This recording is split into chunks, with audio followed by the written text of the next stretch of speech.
I'm gonna tell you something. I grew up on the south side of Chicago. That's the area that everybody hear about. It's all fucked up and it's all horrible. It's all terrible and gang. But guess what? It's great people in these neighborhoods. It's great families in these neighborhoods. I've been playing with house money, but my family had a plan. My mother had a plan. My grandmother had a plan. How to save me from the mean streets of Chicago. Now, like a lot of people, I would come up in a single household. My father left when I was 2 years old. I'm a junior, George Willborn Jr. You niggas know more about me than that nigga does. Okay. But that's how it goes. It's okay. So my mother and my grandmother had a plan how to save me from the mean streets of Chicago. Now my mother's plan, she was very smart. She had a great job, so she made good money for that neighborhood in that time. So she said, I'm gonna spend my money on and give him the two things. I was the only boy for the first 10 years of my life. All of my sisters and cousins, aunties, all women. So they said, the first boy will not be a fucking gang member or a drug dealer. She said, discipline and culture is how I'm gonna save this nigga. That's what she thought. I'm gonna give them the two things the kids don't want. Discipline and culture. So every time I mess up, she whoop my ass, take me to a play. Whoop my ass, take me to the museum. Whoop my ass, take me to the goddamn symphony. Whoop my ass, take me to the opera. I'm fucking crying. I'm at Othello. I'm crying, Othello crying, we all crying. They like, this kid is really into this goddamn opera. No, I got my ass beat in the goddamn lobby. And the other thing she said she's gonna do, put me in everything. Cause I was in the street, put me in everything. I ain't had time to do shit. I was on the usher board, I was in the choir, I was in the Boy Scouts, I was organized basketball, organized baseball. I played on the bowling team, I was in the band, I played drums for 3 years, I played trumpet for 2 years. I did all that shit. I'm in the choir, tap dance, but I still had to go home with these thug ass niggas who was my friends. So what I did, I had to mix the time. And I still had to not get beat up doing all this stuff. So one day it was time for me to lead the neighborhood in our little adventure, busting windows and running. That's something that a lot of neighborhoods do. I don't know if you know. So but I had just got home from choir rehearsal, so I didn't have time to change. So I'm running with 7 guys behind me. We running, busting windows. I got my tap shoes on. And my choir robe, which is gold with a blue slash.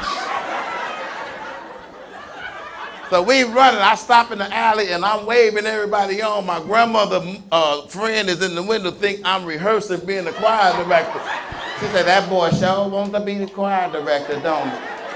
And so we get on, one of my tap shoes, the tap fell off. My choir robe got caught on the top of the fence. Everybody got away. The police came, because we didn't bust 4 car windows. Police came, they found the tap.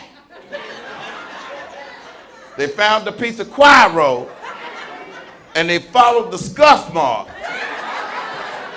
all the way to my grandmama's house. Do you know my grandmother played that tough love, said, well, go on and take him to jail. He needed to learn a lesson. So I got arrested in my choir robe and tap shoes. That was my mother's strategy, and it worked to a certain degree. My grandmother had a strategy of her own. Have me in the house doing frivolous shit all day. Your grandmother can tell you shit to do and never have to move from the edge of her bed, from that goddamn couch, or that goddamn chair that she's got in that corner with the plastic on it that smell like pee a little bit in the summertime.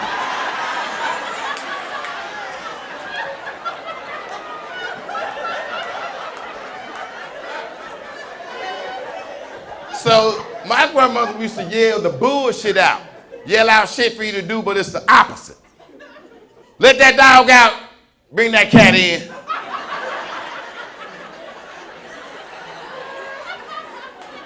Open up that front door, close that screen door.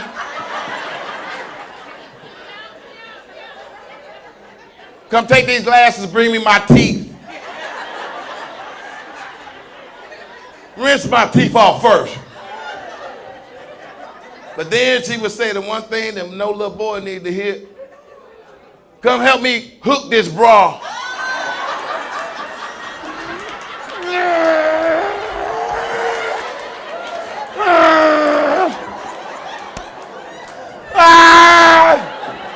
Not hook the bra.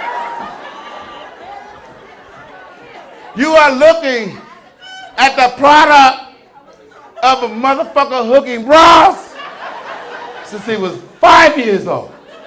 And we're talking grandma titties now, baby. We talk about a goddamn grandma bra now, okay? Lady, not that little one hook you got, okay? We talk about grandma, 11, 1,200 hooks. You just hooking and hooking. I'm just hooking and crying and hooking. Hooking. I got carpal tunnel by the age of 5. I'm hooking. I had rotator cuff by 7. Just hooking. Hooking. Hooking and wanting to die. Just hooking. Do you know how big grandma titties is? This ain't no goddamn geographical titties you can snugly fit in a coconut shell. These are massive. 2, 3 people need to lift a grandma titty. And I'm 6 years old, 55 pounds. Half her titty weight.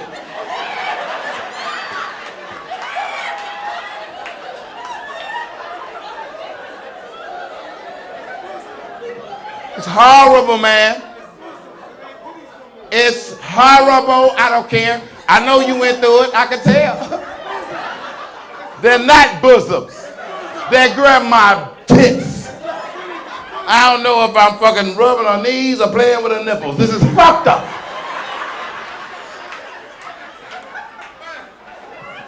It was horrible.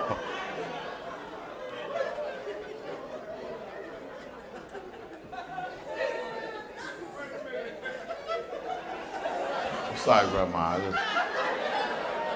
I don't think I ever told that story in public.